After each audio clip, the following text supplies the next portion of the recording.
Hi there. We're just over here. What day are we at? Day 10. Day 10. Look at this gorgeous view. Look at that.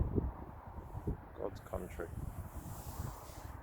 So we're going to talk about mental health. Just imagine, as a child, 2, 3, 4, 5 years old, you're optimistic. Everything is possible in the world. You can do anything you want to do in the world. And then for some strange reason, you don't respond to situations like other children. Your parents start getting worried, as they do. They care for you, they love you. And they start taking you to see specialists. And they start saying you've got to be on some sort of a drug, Ritalin, behavioral drugs to keep you calm. And the thing is, this is all done in a backdrop of possibly violence at home, shouting. You're seeing a lot of dysfunctionality. Then what happens is you get to the age of 11, 12, you find out that the world is just not a safe place for you. You can't speak to people, you can't communicate properly. You just can't do it. So then you become more and more distant from your siblings, more and more distant from your mum and your dad. You might start joining different groups. As a girl, you might start joining boys or getting involved with older guys, and they start introducing you to all sorts of paraphernalia that's not good for you. And because you don't have a connection with your family, you don't have anyone to talk to, and you're all young and naive, you just don't know what's happening in the world. And as a boy, you might go and join another group because you're trying to find that connectivity, a father, a mother, a family. And what happens is, because the school system and everyone around says that you're a delinquent, that you're not thinking right, that there's something wrong with you, you foster relationships with individuals that they don't know what they're doing. But it seems like this is the only fraternity that accepts you. Now you're starting to do crime. Now you're starting to do bank jobs. Now you're starting to rob the post office. Now you're getting yourself into situations, and girls are starting to like you, boys are starting to like you, but it's all coming from the wrong place. Shortly after, you get arrested by the police. But you don't give a damn anyway.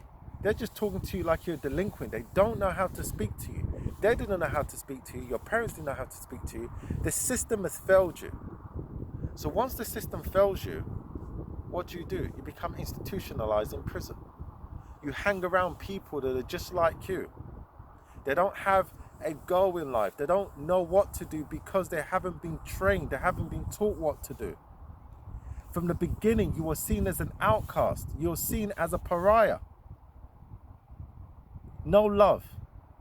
So you see the world as a hateful place. We've seen this time and time again. We've seen this. John Wedger, Bill Maloney, so many of them, Stefan Molyneux, so many of these individuals have written and documented these sort of things. The Jolly Heretic speaks about the fact that in women, you're starting to see these sort of things come out more later on, when they're in their 20s or their 30s. When you're a young boy, you're seen as, your boys will be boys, sticks and stones, and these boys are made from rattlesnakes and puppy dog tails. You're seen as bad, you're seen as naughty. But we're starting to see that all it might have just been is that you were sensitive. You were sensitive. You might have been on the spectrum. But yet you were ousted. Now you feel betrayed. You feel betrayed by your parents. You feel betrayed by society around you because they failed you. That's okay if they failed you back in the days, back once upon a time. But it doesn't mean you're a failure now. It means that now the children that didn't have a voice, like you didn't have a voice, like I didn't have a voice, you can help them to have a voice now. I was one of those children.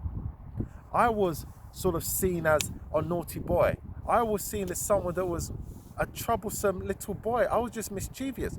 I knew guys that were 13 that were doing home invasions. I knew guys that were 13 that were playing around with shotguns. I moved around in different places. I know all sorts of people. I am doing this for those people because I see me in them. And I didn't have a voice at that age. I had to learn. I have a pattern recognition mind. So I see pattern in things. You can't fool me with lies and deception. And what I did was, because I was a late bloomer, negativity in society, always slapped down, always whipped down, always told that, I'm not going to be this, I'm not. But look at what I've achieved, look at what I've accomplished, look at what we're doing right now. So I do it for the voiceless, so they will have an opportunity. I feel what they feel, I see what they see.